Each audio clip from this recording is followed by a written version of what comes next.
Hello guys, আসসালামু আলাইকুম। কি অবস্থা সবার, কেমন আছেন সবাই? আশা রাখি সবাই অনেক বেশি ভালো আছেন। And welcome to my official YouTube channel Tawhid বিশেষ Arif. You are watching another brand new blog. তো গাইস, আজকের ব্লগটা যেটা নিয়ে অলরেডি আপনারা থাম্বনেল এবং টাইটেল দেখে বুঝেই ফেলছেন।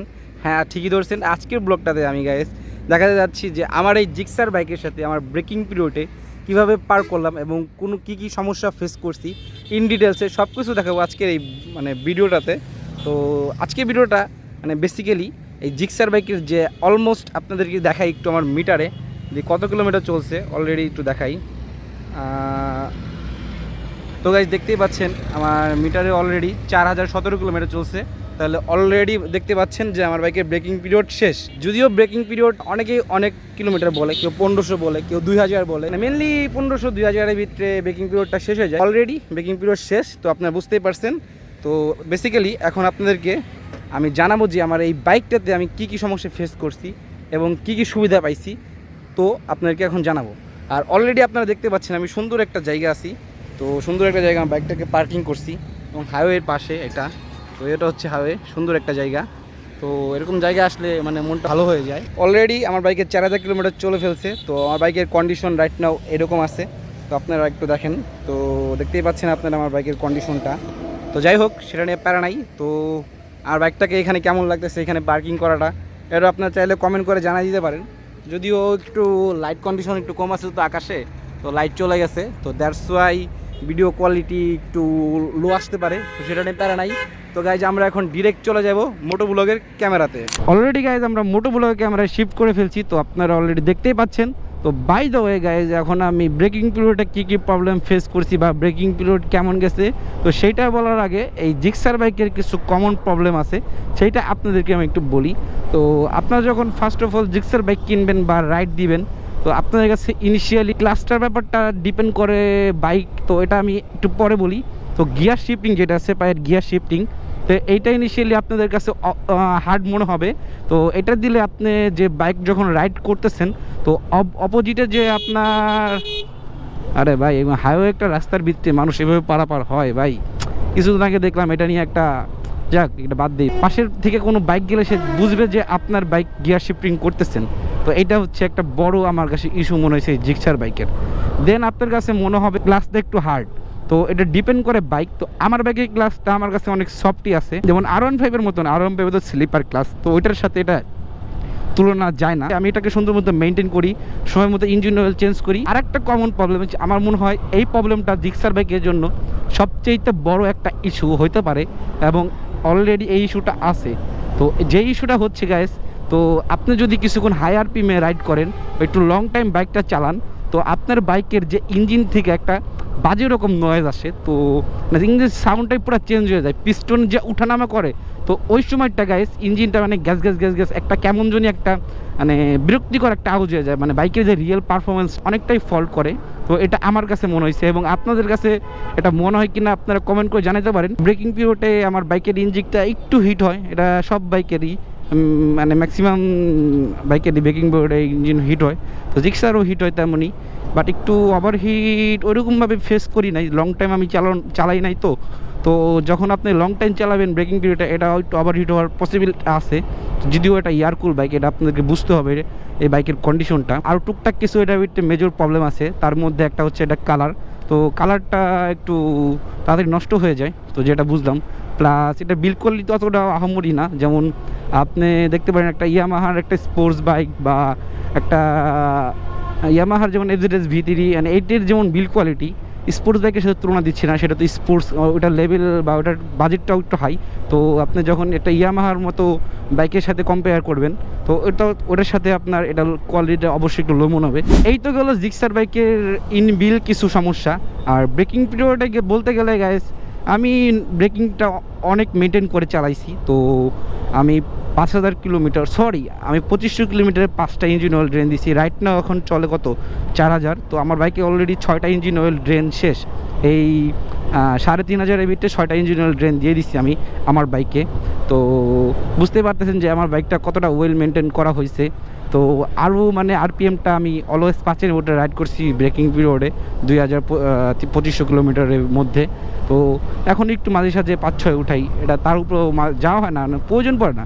এই জিক্সার বাইক এমন একটা বাইক, আপনি যখন 5-6 হাজার আরপিএমে রাইড করবেন 5 নম্বর গিয়ারে, তো ইজিলি এটা 70 তো 80 কাছাকাছি উঠে যায়। তো আমার আর দরকার পড়ে না।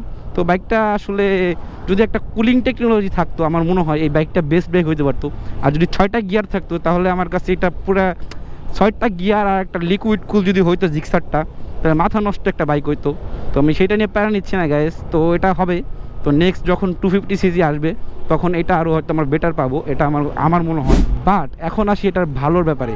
তো আমি বলবো এই বাইকটা ফার্স্ট ভালো ব্যাপার হচ্ছে এটার পাওয়ার। মানে এই সেগমেন্টে বলতে পারেন ভাই 4B পাওয়ার আছে ভাই, 4B ওটা খাড়া টান ভাই, এটা পাওয়ার টান আসলে স্মুথ না। আমি এটা রাইড করছি, ঠিক আছে। তো 4B বাট 4B বাইকও ভালো, আমি বলছি না যে 4B অনেক খারাপ। তো সেকেন্ড আসতেছে আমি যেটা বলবো আপনাদেরকে, এই বাইকটার মাইলেজ। তো এই বাইকটার মাইলেজ আপনারা অ্যারাউন্ড 45 ইজিলি পাবেন। যদি আপনি হাইওয়েতে রাইড করেন, আপনি 50-র কাছাকাছি পাওয়ার পসিবল আছে, যেটা আমি বললাম আপনাদেরকে। তো আপনারা 50 পাবেন এই বাইকটাতে কাছাকাছি, যদি হাইওয়েতে সুন্দর মতো মেনটেন করে বাইকটা রাইড করেন, ঠিক আছে। আর যদি আপনারা অ্যাভারেজ যদি মাইলেজটা জিজ্ঞেস করেন, আমি বলবো অ্যারাউন্ড আপনি 45-এর আশেপাশে এটা ইজিলি পাবেন। যদি হাই টানটানি করেন, মানে হাই রেফ করা হয় গাড়িটাকে, মানে অনেক বেশি প্রেশার দেন, তো না হলেও 42 অ্যারাউন্ড টু পাবেনই। আমি এটা আপনাদেরকে নিশ্চিতভাবে বলতেছি। জিক্সার এফআই যে ভেরিয়েন্ট আছে এটাতে তো গেল মাইলেজ গেল, তারপরে বাইকের অ্যাক্সেলারেশন অ্যাভারেজ। তার মধ্যে যেটা পড়ে গাইস, এই বাইকটার লুকসটা গাইস ডিপেন্ড করে চয়েসের উপরে। মানে আমার কাছে না এই সেগমেন্টে এই লুকসটা অনেক বেশি জোস লাগে, এই জন্য আমি বাইকটা নিচ্ছি। সব বাইকেরই কম বেশি খারাপ ভালো থাকবে, কোনো বাইকই পারফেক্ট না। এই পৃথিবীতে কোনো কিছুই পারফেক্ট না। যেমন কোনো দেখবেন R15 V3-রও কোনো কিছু পারফেক্ট নাই, যেমন এই GX-Xরটা গেল সামনের, এটারও কোনো কিছু পারফেক্ট নাই। এবং সিটিং পজিশন মানে পিছনে পিলিয়ন যাইতে পারে না, কিন্তু R15 V3-তে এটার মতো সুন্দর মতো যাইতে পারে। মানে ডিপেন্ড করে, মানে প্রত্যেকটা বাইকের কিছু খারাপ ভালো থাকবেই, তো সেটা থাকবেই। তো আমার কাছে এই সেগমেন্টে আপনাকে বললাম জিক্সার ব্রেকিং পিরিয়ডটাতে 70% ভালো লাগছে আর 30% একটু ডিসঅ্যাপয়েন্টেড। তো এটা আমি বললাম, তো এটা থাকবেই, সব বাইকের ডিপেন্ড করে। তো আপনারা যদি বেটার একটা বাইক কিনতে চান, বেটার একটা রাইডিংয়ের মজা নিতে চান, তাহলে আপনাদের কাছে আমি বলবো যেটা সবচেয়ে বেশি ভালো লাগে, দেখতে ভালো লাগে, ওভারঅল আপনার চিন্তাভাবনা থেকে যেটা বেশি ভালো লাগে, আপনি সেই বাইকটাই কিনবেন। অবশ্যই আপনাদেরকে ব্রেকিং পিরিয়ডে বাইকটা সুন্দর মতো মেনটেন করতে হবে। যদি আপনি সঠিকভাবে মেনটেন করতে পারেন, তাহলে আপনি বাইকটা নিয়ে ইন দ্য লং রানেও আপনি এটা থেকে অনেক বেশি স্যাটিসফাই থাকবেন। সেটা আমি বলতেছি, এবং কি আমি না, এরা যারা অভিজ্ঞ আছে সবাই এটা বলবে আপনাদেরকে। তো অ্যাকচুয়ালি আপনাদেরকে আমি একটা জিনিস দেখাই, যে 4000 কিলোমিটার বাইকটা, হ্যাঁ। তো আমি যখন ফার্স্ট বাইকটা কিনছি, এটা তো ব্র্যান্ড নিউ নেওয়া হয়েছে বাইকটা। তো ব্র্যান্ড নিউ যখন কিনছিলাম, তো এটার যখন ফিলটা ছিল, সেই ফিলটা আর এখন যে ইঞ্জিনের ফিলটা, এটা কিন্তু আমি অনেক মানে ভালোভাবেই মানে ডিফারেন্টটা আমি মানে বুঝতে পারতাছি, ঠিক আছে। এখন বাইকটা অনেক বেশি স্মুথ, মানে পিক আপ দিলে ইনস্ট্যান্ট সুন্দর মতো এই যে ভেগে যাইতেছি, তাই না, এই সুন্দর মতো ভেগে যাইতেছি। তো এটাই পিক আপ দিলে সুন্দর মতো ভেগে যাইতেছি, এটা নিয়ে কোনো প্যারা নাই। আর যখন আমি ব্রেকিং পিরিয়ডে ছিলাম, গাড়িটা তো ভাগতো না। তো এটা ডিপেন্ড করে মানে বাইকের কীভাবে কী মেনটেন করে, যে যত ভালোভাবে মেনটেন করতে পারবে ব্রেকিং পিরিয়ডে, তত বেশি বাইকটা স্মুথ হবে, বাইকটা অনেক বেশি জোস হবে। তো যারা আপনারা বাইক কিনছেন বা কিনতে যাচ্ছেন, আমি বলবো যে কোনো বাইক কিনেন, আপনি যদি ব্র্যান্ড নিউ বাইক কিনেন, অবশ্যই এটার ব্রেকিংটা আপনি অনেক বেশি সুন্দর মতো মেনটেন করার চেষ্টা করবেন। যদি ব্রেকিংটা আপনি সুন্দর মতো মেনটেন করেন, তাহলে ইন দ্য লং রানেও আপনি অনেক বেশি স্যাটিসফাই হবেন। দেখতেই পাইলেন যে আমার বাইকটা সম্পর্কে কিছু গুড এবং কিছু ব্যাড সাইড নিয়ে আলোচনা করলাম। তো এটা জিক্সারের কমন কিছু গুড অ্যান্ড ব্যাড সাইড নিয়ে আলোচনা করছি। তো আমার কাছে লাস্ট যে কথাটা, জিক্সার বাইকটা আমার কাছে ভালো লাগছে, এবং আরোটা ভালো হতে পারতো, ভালো শেষ নেই। সব বাইকই ভালো, কোনো বাইককে আমি খারাপ করছি না।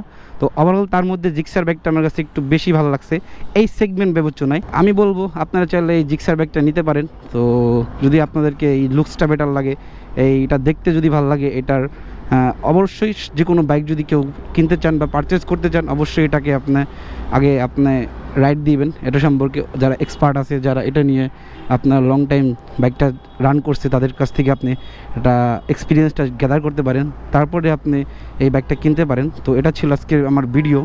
তো যদিও একটু হাইয়ের পাশে আসি, তো সেটা নিয়ে প্যারা নাই।